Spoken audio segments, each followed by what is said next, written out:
کبھی ہم کسی کی اور کبھی نہ کبھی کوئی ہماری جگہ لے لیتا ہے، اور یہی زندگی ہے۔ اگر طاقت چاہتے ہو تو علم حاصل کرو، اور اگر عزت چاہتے ہو تو اپنے کردار کو اچھا کرو۔ دوسروں کے کپڑوں کو سونگھنا کوئی بڑی بات نہیں، مزہ تب ہے جب آپ کے کردار سے خوشبو آئے۔ ہم کیوں پریشان ہیں؟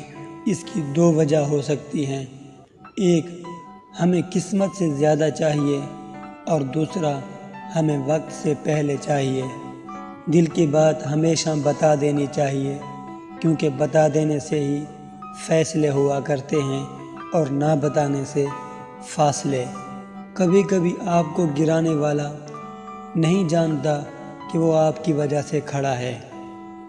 لوگوں کو اس طرح معاف کرو جیسے تم خدا سے امید رکھتے ہو کہ وہ تمہیں معاف کر دے گا۔ جو شخص علم رکھے لیکن اس پر عمل نہ کرے، وہ شخص اس مریض کی مانند ہے جس کے پاس دوائی ہے لیکن استعمال نہیں کرتا۔ کامیابی کی پہلی سیڑھی کوشش ہے۔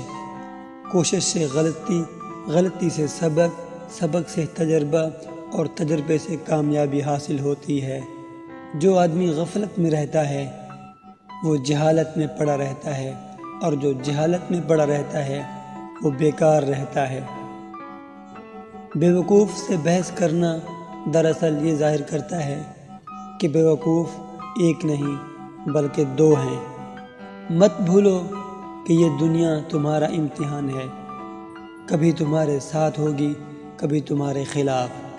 اپنے دل پہ لگے زخموں کو نظر انداز مت کرو، بلکہ ان کو محسوس کرو، کیونکہ یہی تو جگہ ہے جہاں سے روشنی تمہارے اندر داخل ہوتی ہے۔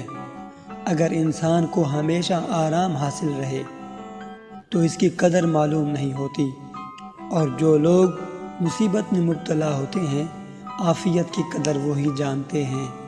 اوقات سے زیادہ دی ہوئی عزت اور محبت کم ظرفوں کو کبھی راس نہیں آتی۔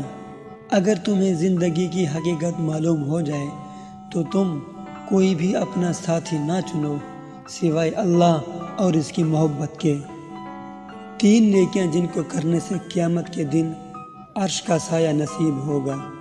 ٹوٹے ہوئے رشتوں کو جوڑنا، دل نہ چاہتے ہوئے بھی معاف کرنا، کسی کے گناہ پر پردہ رکھنا۔ ایک چیز انسان کو کامیاب بننے سے روکتی ہے، اور وہ یہ ہے کہ لوگ کیا کہیں گے۔